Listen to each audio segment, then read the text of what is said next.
Hello guys, Termex here, and welcome back to another video. Today, I'm finally going to answer the age-old question, was Borderlands 3 the better game, or was it Borderlands 2? Now, I know I've seen it on YouTube 100 times of people making comparisons, but it was all before the end of Borderlands 3's life cycle, and I didn't really deem them quote-unquote valid. But now that Borderlands 3 is done with DLC, done with post-launch content, I think it is now a fair comparison between the two games, and we're going to break it down here today. And I do want it to be clear, this is all my opinion. I am not simply saying that this video is whatever I say is correct, but I just want to make that clear. This is my opinion on both games, so don't take it to heart if you disagree with me. This is just what I truly believe. In comparison, which game is better for each respective category. Now, for the first category we're going to be going over is going to be the storyline, and I'm going to give this one easily to Borderlands 2. Now, the only reason I say that is because Handsome Jack is probably one of the best villains in the entire Borderlands series, and he was just so well written, and he just had so many emotions to the point where he didn't feel like another generic villain, and he was always in your head cracking jokes. He was a very likable villain, and I think that was part of the reason why he was so great. But transition into Borderlands 3 and you have God Queen Tyreen constantly in your ear over and over, and the half-witted skag butt jokes from Troy. It seemed very mediocre. They didn't really have personality to them. Influencer?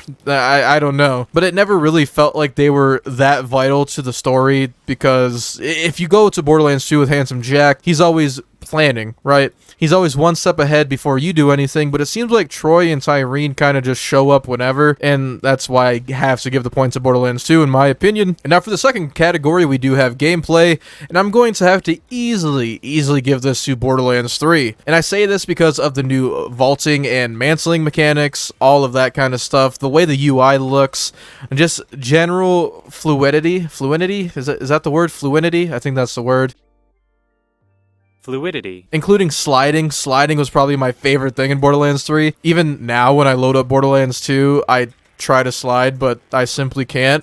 So it's kind of awkward. But in Borderlands 2 did have some cooler movement tech that you could do, but overall, the gameplay of Borderlands 3 just generally felt way better in my opinion. Now for the third category, we have build diversity. Now, easily this one goes to Borderlands 3. The build diversity was pretty insane. You had 4 skill trees per character, multiple augments per character, multiple things you could change within a singular skill tree. I don't think any other Borderlands game beats out Borderlands 3 in terms of its build diversity, but when it came down to like building around a gun that wasn't meta, it was entirely possible, and I love that about Borderlands 3. I mean, heck, I'm pretty sure Moxie did a Infinity only challenge for the Maliwan takedown back when Mayhem 3? It was either Mayhem 3 or Mayhem 4. Moving on to the fourth category of Endgame Content. Now this one was really tough for me because I had to choose between quality over quantity, because Borderlands 3 kind of killed it in a good way. I mean, in terms of quality, you had the Maliwan takedown and you had the Guardian takedown, and Slaughter Shafts were okay, but that's really where it ends for me. I didn't really enjoy Proving Grounds. They felt boring. Arms Race got stale after you got all the gear you wanted. They never really updated it or anything like that. In Borderlands 2 had, I think, 11 raid bosses, 5 headhunters, 4 major DLCs, and Commander Lilith DLC. Borderlands 2 just had more endgame content in my opinion, and it was more enjoyable to actually play through. So I have to give this category to Borderlands 2 in terms of general amounts of endgame content. Maybe it wasn't the best subjectively, because what you're having fun with is very subjective, but in my book, Borderlands 2 definitely has the cake when it comes to endgame variety. And now for number 6, we have performance. Performance is a very big term, because a lot of people will subjectively say that performance is, oh, well, if your PC's shit, or you're on an old Xbox, but in general, Borderlands 3 suffered way more performance issues than Borderlands 2 did. Granted, Borderlands 2 is an older game, and it could run better now, but even in Borderlands 2's heyday, I didn't really have a lot of performance issues. In Borderlands 3, even with a very nice graphics card, even on a 3080 right now in the gameplay, I'm only averaging about 80 FPS in 1440p. So I can't say Borderlands was very optimized in terms of Borderlands 3. It definitely had a lot of freezes and hitches early on, and heck, for some people it still does. So I think easily this does go to Borderlands 2. Now for the sixth category, we do have characters, and by characters, I am meaning playable Vault Hunters. All the Vault Hunters that you can play, which game had the better ones, and to be quite honest with you, I have to give this to Borderlands 2 as well. Now, they did have 6 Vault Hunters, which was pretty awesome, but they didn't have as much of a expanding arsenal. That's why I gave Borderlands 3 the better build diversity, but in terms of character development and character personality, Borderlands 2 was just significantly better. The Krieg story arc was amazing and tied into Maya pretty heavily. Gage tied in very well with her and her father when she came to Pandora. Every character within Borderlands 2 just had a great backstory and great personality in general. If you were playing Krieg, he had a bunch of just insane references and a inner monologue. If you played Gage, he had numerous of D&D references and just being a general nerd. And it was honestly really cool. You have Zero talking in haiku, and honestly, it's hard to not give Borderlands 2's characters the pass in this one. Sure, Borderlands 3, we have connections with Flint and Zane. Amara's kind of just a famous defender of a city, and Flak is pretty interesting. I did make a lore Flak video actually with him and Zero. If you do want to check that out, link is in the description below or in the top right. Sorry, shameless little plug. And now moving into the multiplayer, Borderlands 3 did fix its multiplayer, and it does have crossplay now. So I will say in terms of multiplayer convenience, Borderlands 3 wins, but in terms of general finding a game multiplayer, Borderlands 2 was a lot better with the matchmaking list, seeing all the different games, how many people were in the game. So actually for this category, I'm going to give both games a point because they both deserve this. They both had good multiplayers in their own respect, but neither of them really outweighed the other in terms of matchmaking and multiplayer performance. Now for number 8, we do have farming. Which game was more of a ass to actually farm things? And we have the Sham Shield of Borderlands 2, but we also have anointments in Borderlands 3. We have perfect parts, just like Borderlands 2 did. But on top of that, we have elements, we have anoints, we have specific annoyance. Granted, we have the reroll machine. Farming in Borderlands 3 was generally so much harder to get a god roll way before they added the reroll machine. I will say generally Borderlands 2 will take the cake in this category just because the farming was a lot more consistent. If you wanted a Sham Shield, go kill Bunker. If you wanted the B Shield, go kill the dude with the radio station. If you wanted Infinity Pistol, go kill Doc Mercy, you know? It was very straightforward, and Borderlands 3 wasn't like that, and it didn't have that kind of dedicated drop source until towards the end. But even now, I would much rather farm for a weapon on Borderlands 2 than Borderlands 3 because anointments, and then I have to spend Iridium to re-roll anointments, and if I don't have Iridium, I have to farm Iridium just to use the gun with the anointment I want. Honestly, a whole rabbit hole of things I didn't enjoy with Borderlands 3 farming, and early game farming was just a hassle, and you can just tip Moxie for the crit SMG and wipe through the playthrough, so easily Borderlands 2 in terms of farming for me. Up next, we have replayability. Again, this goes to Borderlands 2.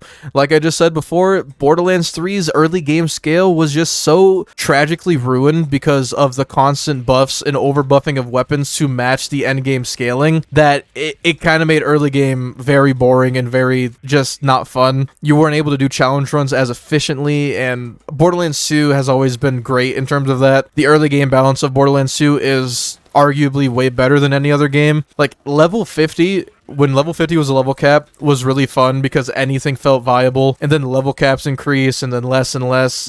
In general, level caps kind of ruined the vibe of balance within the Borderlands series, but definitely Borderlands 2 had a lot better replayability. I mean, people still replay it now, and I'm pretty sure as I make this video, Julesuit is making another playthrough. That I don't know how that dude makes so many different playthroughs on that game. I give him so many props for just the amount of things you could do with characters and challenges. Anyway, moving on to the final category, we do have balancing. The end game balance of Borderlands 2 and Borderlands 3. Which one is better? Now, this may be very controversial, but for me, easily Borderlands 3. And I know I just said the overbuffing made early game shit, but I'm talking about endgame balance. Borderlands 3's endgame felt significantly less bullet spongy and less slag reliant than Borderlands 2 endgame did. Borderlands 2, I liked slag. I actually enjoyed the mechanic. I know not a lot of people enjoyed slag, but I honestly did. But it wasn't fun to where if you didn't run slag, you didn't do damage, even though you had a great build, and that was a major disconnect for me, and I think a lot of players within that scene, because when you went through the OP levels, and you had to refarm the gear, and then you had to get slag again, and then you had to get the grog nozzle because it was the best slag weapon,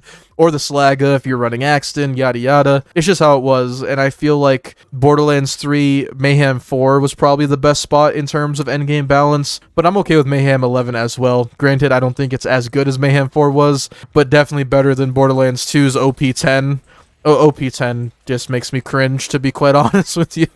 I did enjoy it whatsoever. Now, after those 10 categories, we have 6 points for Borderlands 2 and 4 points for Borderlands 3. Now, there's probably numerous of other categories I could have mentioned, but I don't want the video to be 30 minutes long. I think this is a great thing to say when it comes to the Borderlands series. This is a perfect example that not any of these games are perfect. Everybody loves to say Borderlands 2 is the best, no, Borderlands 3 is the best, but no, it feels like every game was good in its own right at a specific thing. If me and my friends want to play a game and go play through a game, we're going to pick Borderlands 2 9 times out of 10 over Borderlands 3. If I want to do a solo fun playthrough, it's going to be Borderlands 2. If I want to do end game challenges, it's going to be Borderlands 3, and takedowns in Borderlands 3. So, in my opinion, Borderlands 2 is just barely better than Borderlands 3. Probably, it's so close that it's sad. But at the end of the day, nostalgia aside, all that memories aside, Borderlands 2 just has a lot more to offer, in my opinion, than Borderlands 3 does. But Borderlands 3 is still great. I still think Borderlands 3 is a second best game in the Borderlands series, and this video just proves that they're both great games, and respectively, I can see anyone enjoying either or and making a valid argument that one's better than the other. But like I said, for me, Borderlands 2 just barely takes the cake as the better Borderlands game. Now that content is done for both games, this is my comparison, my personal beliefs on both of these games. Let me know what you guys think in the comments down below. If you guys did enjoy this video, it would mean a lot if you click that like button. It takes a second, and it spreads my content more out to the community of Borderlands and Wonderlands, if there even is Wonderlands community. But also make sure you subscribe so you never miss out on another video from me. But you have a terrific day, and I will see you guys later.